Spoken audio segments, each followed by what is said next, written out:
Lea la Biblia en un año. 73 libros, día 48. Romanos capítulo 7, capítulo 8. Salmo 48. San Mateo capítulo 22, versículos 34 al 46.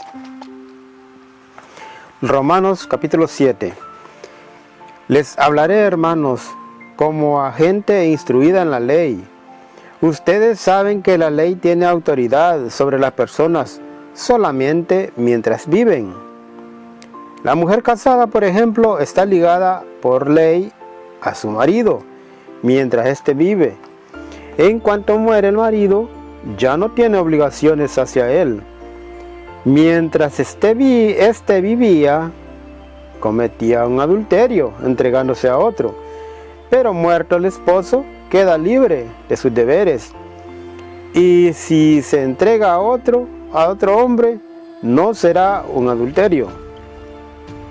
Lo mismo pasa con ustedes, hermanos, pues han muerto a la ley en la persona de Cristo y han pasado a pertenecer a otro, al que resucitó de entre los muertos, a fin de que diéramos fruto para Dios. Cuando no éramos más que carne, la ley estimulaba las pasiones propias del pecado que actuaban en nuestro cuerpo, produciendo frutos de muerte. Pero ahora hemos muerto a lo que nos tenía aprisionados, y la ley ya no vale para nosotros. Ya no estamos sirviendo a una ley escrita, cosa propia del pasado, sino al Espíritu. Esto es lo nuevo. ¿Qué significa esto? ¿Que la ley es pecado? De ninguna manera. Pero yo no habría conocido el pecado si no fuera por la ley. Yo no tendría conciencia de lo que es codiciar si la ley no me hubiera dicho, no codiciarás. El pecado encontró ahí su oportunidad y se aprovechó del precepto para despertar en mí toda suerte de codicias, mientras que sin ley el pecado es cosa muerta. Hubo un tiempo en que no había ley y yo vivía, pero llegó el precepto, dio vida al pecado y yo morí. Así pues, el precepto que había sido dado para la vida me trajo la muerte. El pecado se aprovechó del precepto y me engañó, para que después el precepto me causara la muerte. Pero la ley es santa y también es santo, justo y bueno el precepto. ¿Será posible que algo bueno produzca en mí la muerte?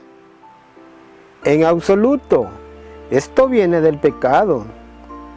Y se ve mejor lo que es el pecado cuando se vale de algo bueno para producir en mí la muerte. Gracias al precepto, el pecado deja ver toda la maldad que lleva en sí. Sabemos que la ley es espiritual, pero yo soy hombre de carne y vendido al pecado. No entiendo mis propios actos. No hago lo que quiero y hago las cosas que detesto. Ahora bien, si hago lo que no quiero, reconozco que la ley es buena. No soy yo quien obra el mal, sino el pecado que habita en mí. Bien sé que el bien no habita en mí, quiero decir, en mi carne. El querer está a mi alcance, el hacer el bien no. De hecho, no hago el bien que quiero, sino el mal que no quiero. Por lo tanto, si hago lo que no quiero, eso ya no es obra mía, sino del pecado que habita en mí. Ahí me encuentro con una ley cuando quiero hacer el bien. El mal se me adelanta. En mí el hombre interior se siente muy de acuerdo con la ley de Dios, pero advierto, en mis miembros otra ley que lucha contra la ley de mi espíritu y paso a ser esclavo de esa ley del pecado que está en mis miembros. Infeliz de mí, ¿quién me librará de este cuerpo de muerte?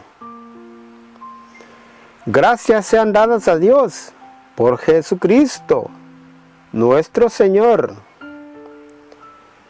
En resumen, por mi conciencia me someto a la ley de Dios, mientras que por la carne sirvo a la ley del pecado. Ahora bien, esta condenación ya no existe para los que viven en Cristo Jesús. En Cristo Jesús la ley del Espíritu de vida te ha liberado de la ley del pecado y de la muerte. Esto no lo podía hacer la ley, por cuanto la carne era débil y no le respondía. Dios entonces quiso que su propio Hijo llevara esa carne pecadora. Lo envió para enfrentar al pecado y condenó el pecado en esa carne. Así, en adelante, la perfección que buscaba la ley había de realizarse en los que no andamos por los caminos de la carne, sino por los del Espíritu. Los que viven según la carne no piensan más que carne, y los que viven según el Espíritu buscan las cosas del Espíritu.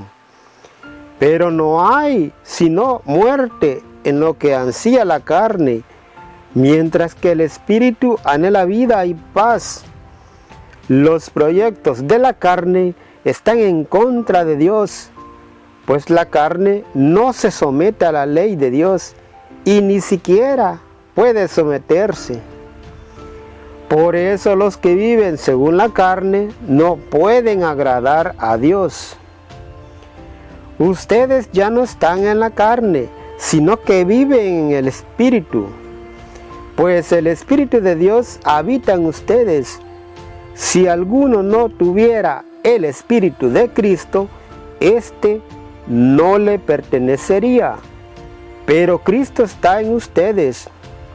Y aunque el cuerpo lleve en sí la muerte a consecuencia del pecado, el Espíritu es vida por haber sido santificado. Y si el Espíritu de aquel que resucitó a Cristo de entre los muertos está en ustedes, el mismo que resucitó a Jesús de entre los muertos dará también vida a sus cuerpos mortales por medio de su Espíritu que habita en ustedes. Entonces, hermanos, no vivamos según la carne, pues no le debemos nada. Si viven según la carne, necesariamente morirán. Más bien, den muerte a las obras del cuerpo mediante el Espíritu y vivirán.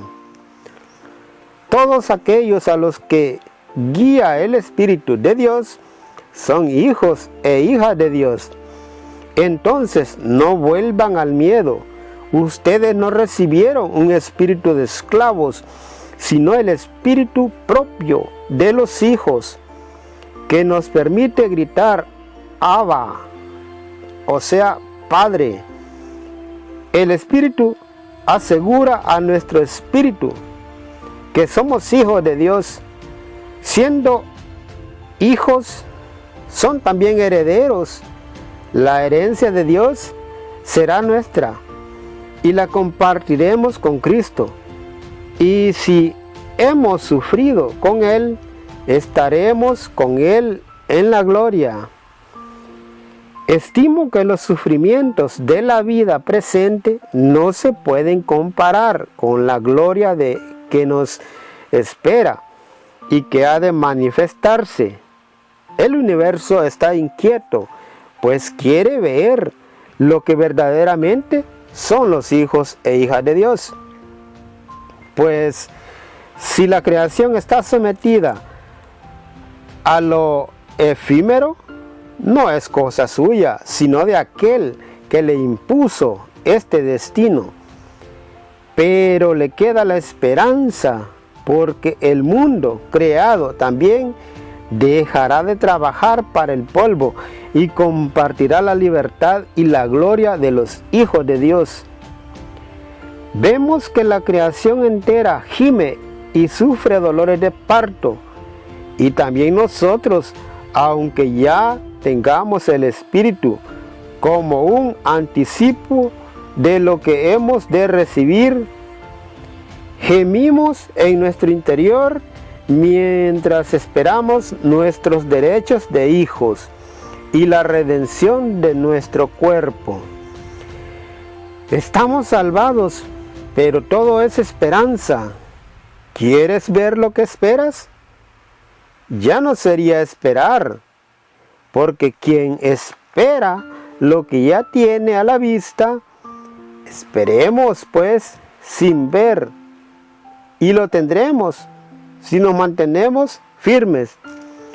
Somos débiles, pero el Espíritu viene en nuestra ayuda. No sabemos cómo pedir ni qué pedir, pero el Espíritu lo pide por nosotros con gemidos inefables. Y aquel que penetra los secretos más íntimos entiende esas aspiraciones del Espíritu, pues el Espíritu quiere conseguir para los santos lo que es de Dios. También sabemos que Dios dispone todas las cosas para bien de los que lo aman y a quienes Él ha escogido y llamado. A los que de antemano conoció, también los predestinó a ser imagen y semejanza de su Hijo, a fin de que sea el primogénito en medio de numerosos hermanos. Así pues, a los que Él eligió los llamó, a los que llamó los hizo justos y santos, y a los que hizo justos y santos les da la gloria. ¿Qué más podemos decir? Si Dios está con nosotros, ¿quién estará contra nosotros? Si ni siquiera se reservó a su propio Hijo, sino que lo entregó por todos nosotros, ¿cómo no nos va a dar con Él todo lo demás? ¿Quién acusará a los elegidos de Dios? Dios mismo los declara justos. ¿Quién los condenará? ¿Acaso será Cristo el que murió y más aún resucitó y está a la derecha de Dios intercediendo por nosotros? ¿Quién nos separará del amor de Cristo? ¿Acaso las pruebas, la aflicción, la persecución, el hambre, la falta de todo, los peligros o la espada? Como dice la Escritura, por tu causa nos arrastran continuamente a la muerte, nos tratan como ovejas destinadas al matadero.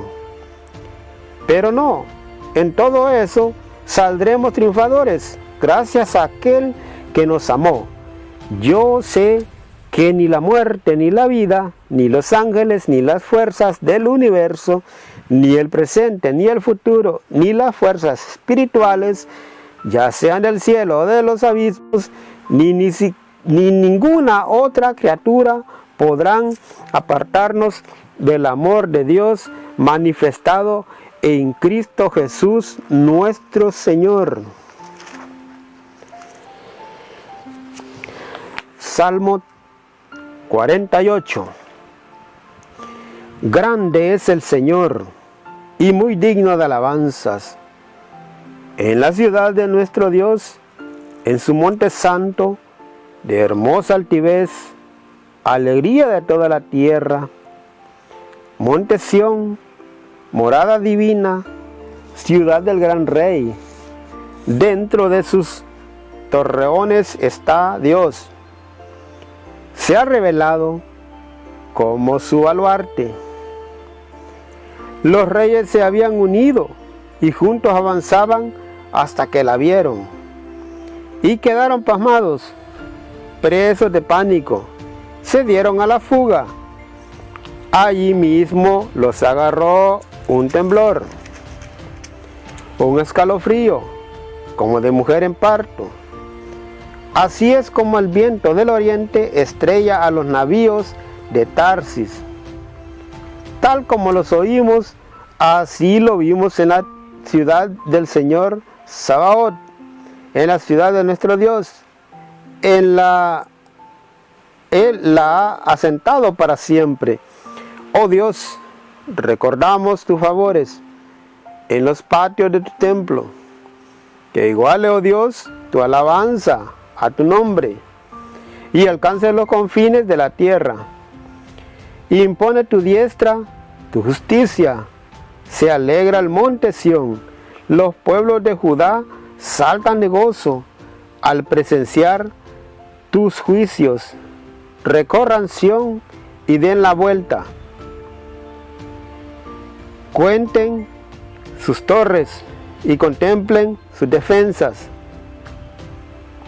Recorran uno a uno sus palacios y digan a las nuevas generaciones: así es nuestro Dios.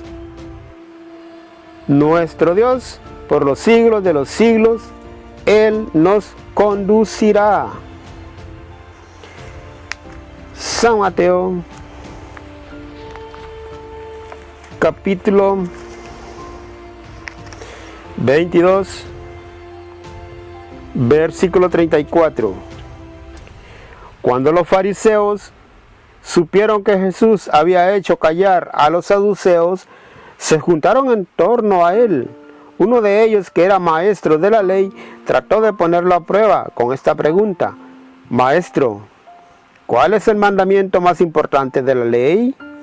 Jesús le dijo: amarás al Señor tu Dios con todo tu corazón, con toda tu alma y con toda tu mente.